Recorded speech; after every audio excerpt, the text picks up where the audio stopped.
Hello everybody and welcome to the channel Retino. So my name is Tapur Omar and in today's video we are going to start our new topic that is chemical properties of non-metals. So till now we have already completed everything about metals like metals में कौन कौन सी physical properties उसकी chemical properties सब कुछ जान लिया. Non metals में हम लोगों ने स्टार्ट किया था उसमें हम लोगों ने फिजिकल प्रॉपर्टीज जाननी है. तो ये जो मेटल्स नॉन मेटल्स चैप्टर है इसको हमने दो चीजों में पहले डिवाइड कर लिया था. एक बार मेटल्स जाना फिर नॉन मेटल्स फिर उसके बाद आप इसकी कई सारी अलग अलग चीजें जैसे कि क्या मेटलर्जी होती है क्या इलेक्ट्रोलिसिस प्रोसेस शो करता है वो बात की बात है. तो मेटल्स के बारे में प्रॉपर्टीज बोले तो दोनों पढ़ ली फिजिकल और केमिकल. नॉन मेटल में फिजिकल कंप्लीट कर ली. आज हम लोग को केमिकल प्रॉपर्टीज जाननी है राइट. सो अगर हम केमिकल प्रॉपर्टीज की बात करें तो एज कंपेयर टू मेटल्स जिसमें 7 केमिकल प्रॉपर्टीज हमने पढ़ी थी जो कि काफी लेंदी हो जाती थी क्योंकि मेटल्स कई सारे होते हैं हमारे पास. आपको पता है बहुत ज्यादा मेटल्स होते हैं. नॉन मेटल्स तो सिर्फ 22 होते हैं. तो अराउंड हमने वो वाली बात तो पूरी पढ़ ली कि जो मेटल्स होती है उनकी केमिकल प्रॉपर्टीज क्या होती है. तो वो काफी लेंदी गया था जिसमें हम लोगों ने 3 वीडियोस में उसको डिवाइड कर दिया था ताकि वो ज्यादा लेंदी बड़े बड़े वीडियोस ना लगे. नॉन मेटल्स की बात करें तो एक ही में खत्म होने वाला है. ऑल्दो इसकी 4 से 5 केमिकल प्रॉपर्टीज आप पढ़ोगे बट क्योंकि नॉन मेटल्स ही ज्यादा नहीं है तो इसीलिए इनकी प्रॉपर्टीज के जो एग्जांपल्स होंगे वो भी बहुत ज्यादा नहीं होंगे. ठीक है. सो स्टार्ट करते हैं वीडियो को और पढ़ते हैं reaction with oxygen. Non metals की रिएक्शन ऑक्सीजन के साथ. So reaction with oxygen. ठीक है. ये वाला वर्ड यहाँ पे आएगा. सो बेसिकली नॉन मेटल्स ऑक्सीजन के साथ कंबाइन करेंगे. ठीक है. क्या ये बात मैंने आपको 100 बार बताई है. 100 से एक ज्यादा ही होगा. सो बेसिकली मेटल की जो ऑक्साइड होती है वो क्या बनाती है. मेटल की ऑक्साइड हमें एक बेसिक चीज बना के देती है. बेस बना के देती है. ठीक है. बेसिक नहीं बेसिक सॉल्यूशन बोल रही थी मैं. बेस बोल दो चलो. लेकिन जो नॉन मेटल की ऑक्साइड होगी वो एसिडिक होती है. एसिडिक का मतलब क्या है. मतलब वो एसिड्स की तरह बिहेव करेगी. मेटल की ऑक्साइड बेस की तरह बिहेव करती है और नॉन मेटल की ऑक्साइड एसिड की तरह बिहेव करती है. ये बात मैंने आपको बहुत बार बताई है ना. देखो यही लिखा है. अगर हम किसी नॉन मेटल को कंबाइन कर दे ऑक्सीजन के साथ तो ये क्या बना के देगा. एसिडिक ऑक्साइड बना के देगा. राइट. क्या बना के देगा. एसिडिक ऑक्साइड बना के देगा. अगर इसी ऑक्साइड को आप वाटर से डिसॉल्व कर दो वाटर में तो इनमें से कई ऐसी बीटा ऑक्साइड्स होती हैं जो एसिड भी बना के देती हैं. क्या मतलब है इस बात का. एग्जाम्पल से समझते हैं. जैसे कि आप ले लो कौन सा नॉन मेटल. कार्बन लो. कार्बन को रिएक्ट करो ऑक्सीजन के साथ. सबको पता है CO2 बन के आ जाएगा. या इसको चलो मैं थोड़ा सा साइड में लिख देती हूँ तो एसिड वाली भी बता दूंगी. कार्बन को रिएक्ट करो ऑक्सीजन के साथ तो हमें CO2 मिलेगा. मिलेगा कि नहीं मिलेगा. बिल्कुल. सल्फर को रिएक्ट कराते हैं ऑक्सीजन के साथ तो हमको SO2 भी मिलता है. बिल्कुल मिलता है. ये दोनों चीजें होती हैं. अब आते हैं सेकेंड चीज पे. इसी कार्बन डाइऑक्साइड को रिएक्ट कराओ पानी के साथ तो ये क्या देगा. H2CO3. क्या देगा. H2CO3. ये क्या है. ये है कार्बोनिक एसिड. ठीक. फिर इस सल्फर डाइऑक्साइड जो बन के आया है इसको रिएक्ट करो पानी के साथ तो ये क्या बना के देगा. H2SO4 जो कि क्या है हमारा सल्फ्यूरिक एसिड. क्या है. Sulphuric acid. देखो सल्फ्यूरिक एसिड भी लिख सकते हो और चाहो तो सल्फ्यूरस एसिड बना सकते हो. देखो दोनों चीजें सही हैं. सल्फर ट्राइऑक्साइड एक्चुअली में वो बनाता है. एक्चुअली देखो मैं फिर से बताती हूँ कहानी. सल्फर डाइऑक्साइड बन गई. इस सल्फर डाइऑक्साइड को वापस से अगर एक्ट करो सल्फर डाइऑक्साइड को वापस से रिएक्ट करोगे ऑक्सीजन के साथ तो सल्फर ट्राइऑक्साइड बनता है. फिर सल्फर ट्राइऑक्साइड को H2 से कराते हो तो सल्फ्यूरिक एसिड बनता है. तो इन शॉर्ट या तो आप यहाँ पे ट्राइऑक्साइड ले आते तो सल्फ्यूरिक एसिड तो ये वाला बन जाता सल्फ्यूरिक एसिड. लेकिन अभी यहाँ पे हमने SO2 केवल बनाया है तो सल्फ्यूरस एसिड लिख दो तो चलेगा. ठीक है. तो यहाँ पे इसको सल्फ्यूरस एसिड कर देते हैं. चलो ठीक है. SO3 तो ये क्या बनेगा. Sulphurous acid. ठीक है. So in short non metal oxygen के साथ रिएक्ट करके क्या बनाता है. ये बनाता है एसिडिक ऑक्साइड. ऑक्साइड बनाता है कैसी. Acidic oxide. ठीक है. इसी ऑक्साइड को आप रिएक्ट करा दोगे अगर पानी के साथ तो ये क्या करेगा. एसिड फॉर्म कर लेगा. ठीक है. तो ये होती है हमारी कुछ नॉन मेटल की प्रॉपर्टी विद ऑक्सीजन. क्लियर ये चीज. अब जैसे कि कार्बन मोनोऑक्साइड ले लो. जैसे कि नाइट्रस ऑक्साइड ले लो, ये न्यूट्रल होती है लिटमस में, ठीक है। अदर ऑक्साइड जैसे कि ये वाली जो बात कर रहे हैं, इनके अलावा, इन वालों के अलावा, तो वो कैसी होती है, न्यूट्रल होती है। तो वो न्यूट्रल होती है मतलब वो एसिडिक शो नहीं कर रही होती है, तो वो ये एसिड वाली प्रॉपर्टी शो नहीं करेंगी, ठीक है, वो न्यूट्रल होती है। तो जरूरी नहीं है कि सारी की सारी ऐसी प्रॉपर्टी शो करें बेसिक और एसिडिक वाली, कुछ एक्सेप्शंस तो आपको पता है होते ही हैं। तो यहाँ पे ये वाली कहानी थी कि केमिकल प्रॉपर्टीज में अगर हम नॉन मेटल्स को रिएक्ट कराते हैं किसके साथ, ऑक्सीजन के साथ, तो किसकी ऑक्साइड निकलती है, एसिड की ऑक्साइड, एसिडिक ऑक्साइड। इसी ऑक्साइड को आप वाटर से रिएक्ट कराओगे तो ये एसिड फॉर्म कर लेगी, जैसे कि कार्बोनिक एसिड हमने देखा और जैसे कि सल्फ्यूरस एसिड हमने देखा। सल्फ्यूरिक एसिड भी पॉसिबल है अगर वापस से एक रिएक्शन और कर दो सेकंड स्टेप वाली, ठीक है। So take the screenshot if you want, then we'll move to the next slide. चलो अब आ जाते हैं अपनी अगली स्लाइड पे। Reaction with acids, non metals acids के साथ कैसे रिएक्ट करते हैं। अब आप समझ गए हो, देखो मेटल्स जब एसिड से रिएक्ट करते थे, पहले बताओ तो क्या होता था, या तो मैम बता तो रहे, आप सुन कैसे पाओगे। तो अगर मेटल रिएक्ट करता था एसिड के साथ तो याद है हाइड्रोजन गैस इवॉल्व करता था, ठीक है। लेकिन अगर नॉन मेटल रिएक्ट करेगा एसिड के साथ तो वो हाइड्रोजन इवॉल्व नहीं करता है। इसका रीजन पता है सबको क्या होता है। देखो जो नॉन मेटल है, अगर हम बोल रहे हैं नॉन मेटल रिएक्ट कर रहा है हाइड्रोजन एसिड के साथ, तो नॉन मेटल के अंदर इतनी पावर नहीं होती कि एसिड में से हाइड्रोजन को हटा दे, ठीक है। नॉन मेटल के अंदर इतनी पावर नहीं होती कि वो एसिड में से हाइड्रोजन को हटा दे, तो इसीलिए ये हाइड्रोजन इवॉल्व नहीं करेंगे। क्लियर है। So unlike metals, non metals do not react with acids to liberate hydrogen gas, ये नहीं होगा। लेकिन कुछ ऐसे नॉन मेटल्स होते हैं जो रिएक्ट करते हैं एसिड्स के साथ। हाइड्रोजन तो नहीं देते, एसिड के साथ करते हैं, सॉल्ट दे देते हैं, वाटर दे देते हैं, लेकिन एसिड्स के साथ रिएक्ट करके हाइड्रोजन तब भी नहीं देंगे।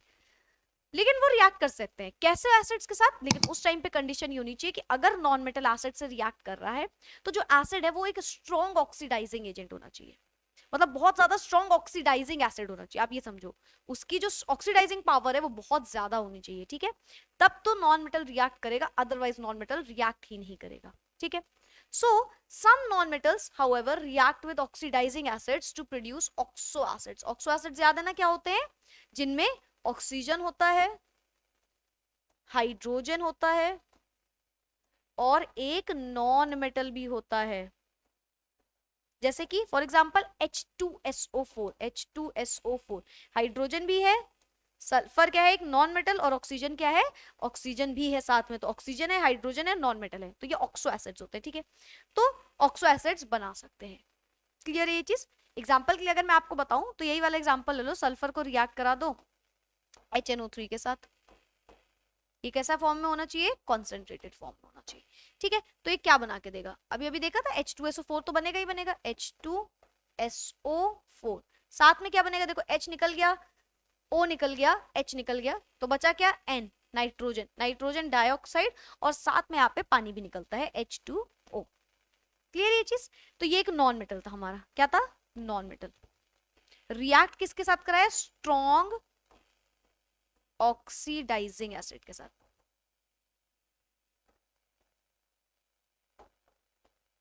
ठीक है। क्या इसने प्रोड्यूस किया, एक ऑक्सो एसिड्स, यानी कि जिसमें ऑक्सीजन, हाइड्रोजन और नॉन मेटल हो, और nitrogen dioxide gas, nitrogen dioxide gas, and साथ में वाटर। तो रिएक्शन तभी होगी जब कंडीशन होगी कि एसिड जो है वो एक स्ट्रॉन्ग ऑक्सीडाइजिंग एजेंट है, वरना रिएक्शन नहीं होगी, ठीक है। सो देखो क्या लिखा है, for example sulphur reacts with concentrated nitric acid to form H2SO4 and NO2, and साथ में वाटर भी होगा। क्लियर है ये कहानी। तो ये कहानी होगी अगर एसिड जो है वो एक स्ट्रॉन्ग ऑक्सीडाइजिंग एजेंट है, ठीक है, अदरवाइज ये कहानी नहीं होगी। आप चाहो तो बैलेंस इसको कर लेना, ठीक है। 4 है वहां पे और यहाँ पे एक हाइड्रोजन है, ठीक है। नाइट ऑक्सीजन कितने, 4 5 6 7, तो बेसिकली यहाँ पे 6 लगेगा मेरे ख्याल से, फिर नाइट्रोजन में 6 लगेगा, फिर उसके बाद हाइड्रोजन कितने हैं, हाइड्रोजन में यहाँ पे 2 लग जाएगा, तो 4 5 6 6, and nitrogen is 6, then oxygen is 12 13 14 15 16 17 18, 6 से 18, एंड सल्फर इज बैलेंस। तो अब बैलेंस है, ठीक है। तो अब बैलेंस इक्वेशन इस तरीके से बनेगी। क्लियर है। Take the screenshot if you want और you can note it down in your copies. आगे बढ़ जाए। Reaction with chlorine, non metals की क्लोरीन के साथ रिएक्शन कैसे होगी? देखो ये रिएक्शन हर बार नहीं होगी, ठीक, क्योंकि अगेन नॉन मेटल्स है और क्लोरीन भी नेगेटिव होता है, लेकिन होती भी है। ये क्लोराइड्स बना लेते हैं। कौन सा नॉन मेटल याद है? कुछ नॉन मेटल ऐसे होते हैं जो पॉजिटिव नेगेटिव दोनों शो कर रहे होते हैं, 4 जिनकी आउटर मोस्ट शेल में इलेक्ट्रॉन्स होते हैं। प्रीवियस क्लास में बताया था नॉन मेटल्स के बारे में, ठीक है। तो ये वही वाले होंगे फिलहाल, सल्फर, कार्बन, ये वाले। सो नॉन मेटल्स रिएक्ट करते हैं क्लोरीन के साथ और उसकी क्लोराइड्स बना देते हैं। रिएक्ट करते हैं क्लोरीन के साथ एंड उसकी क्लोराइड्स बना देते हैं। जैसे कि फॉर एग्जांपल फास्फोरस ले लो, फास्फोरस को रिएक्ट कराओ क्लोरीन के साथ तो ये PCl3 बना के देता है, ठीक है। इसको बैलेंस करोगे तो यहाँ पे 3 आएगा, यहाँ पे 2 आएगा, यहाँ पे 2 आएगा, है ना। तो ये क्या बना के देगा? PCl3 बना के देगा। जो हमारे नॉन मेटल होते हैं जो हमारे नॉन मेटल होते हैं उन पे क्या होता है? वो उन पे नेगेटिव चार्ज होता है, नॉन मेटल्स में नेगेटिव चार्ज होता है, ठीक है।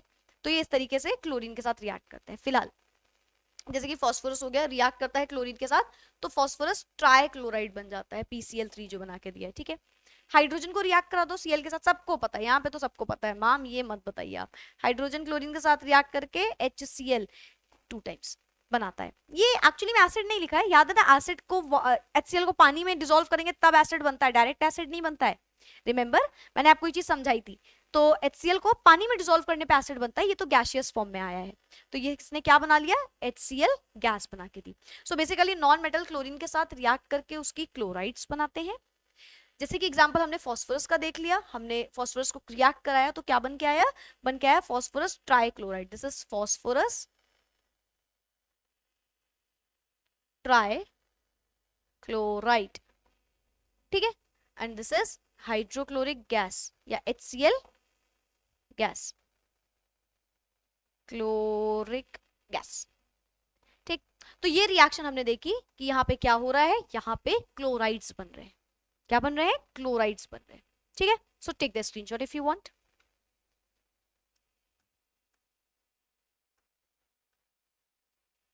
Then moving on to the next slide. Non metal hydrides are covalent in nature. अब ये बात आपको पता होगी, क्यों? अभी मैं यही आपको समझा रही थी, यही मैं बताना चाह रही थी, फिर मुझे लगा कि आगे बताते हैं ये चीज। जो हमारे नॉन मेटल्स होते हैं बेटा, नॉन मेटल्स, उनको हम रिएक्ट कर रहे थे क्लोरीन के साथ। ध्यान से सुनिएगा बात को। क्या क्वेश्चन आया था आपके माइंड में? क्या? तो नहीं मैम, हमारे माइंड में क्वेश्चन नहीं आता, हमारे माइंड में आंसर भी नहीं आता कई बार। तो अगर हम बात करें यहाँ पे, तो क्लोरीन कैसा होता है? नेगेटिव, 1 नेगेटिव होता है इस पे, राइट। नॉन मेटल्स कैसे होते हैं भाई? ये भी तो नेगेटिव होते हैं। याद आया? दोनों कैसे हैं भाई? दोनों के दोनों हैं हमारे गरीब। तो ये दोनों क्योंकि बहुत ही ज्यादा हम लोग वाली कंडीशन में आ चुके हैं, तो इसकी वजह से क्या होता है, दोनों के बीच में जो बॉन्ड बनेगा वो कैसा बनेगा? याद करो भाई, कैसा बनता है? कोवैलेंट। क्योंकि ये ड्यू टू शेयरिंग की वजह से हो रहा होता है।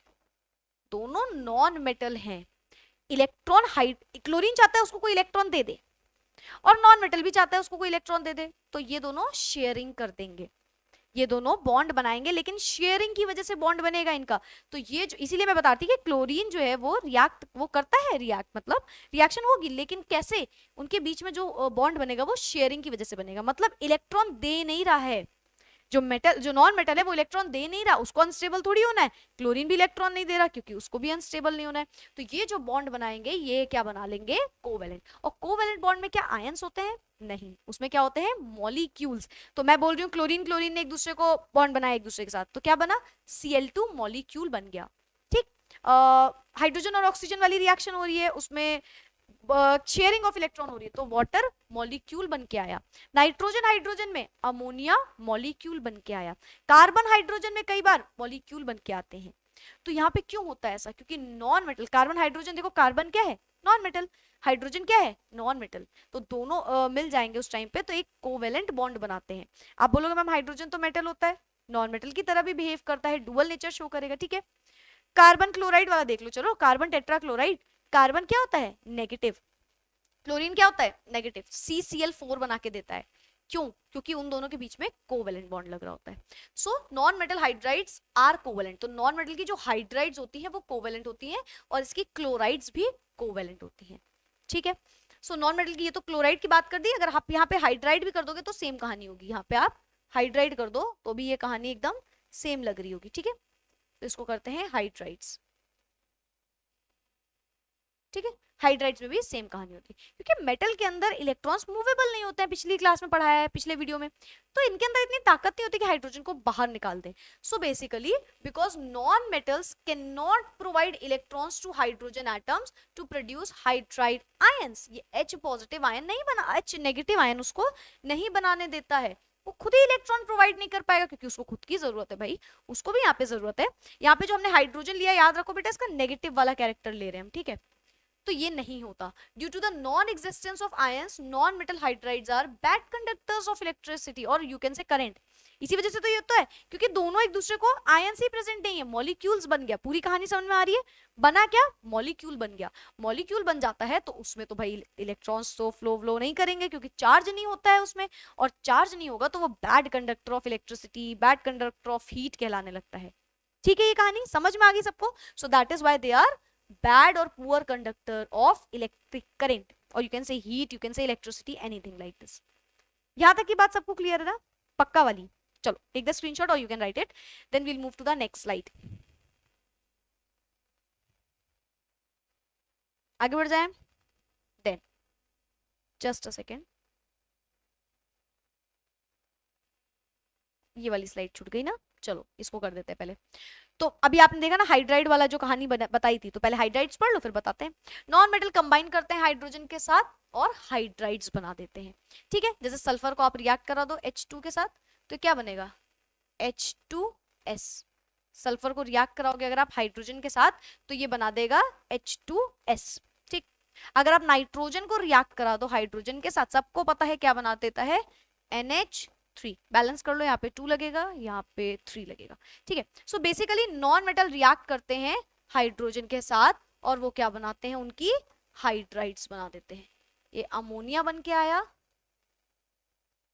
ये हाइड्रोजन सल्फाइड बन के आया, और ये दोनों के दोनों क्या है, हाइड्राइड्स हैं, हाइड्राइड्स ऑफ नॉन मेटल्स,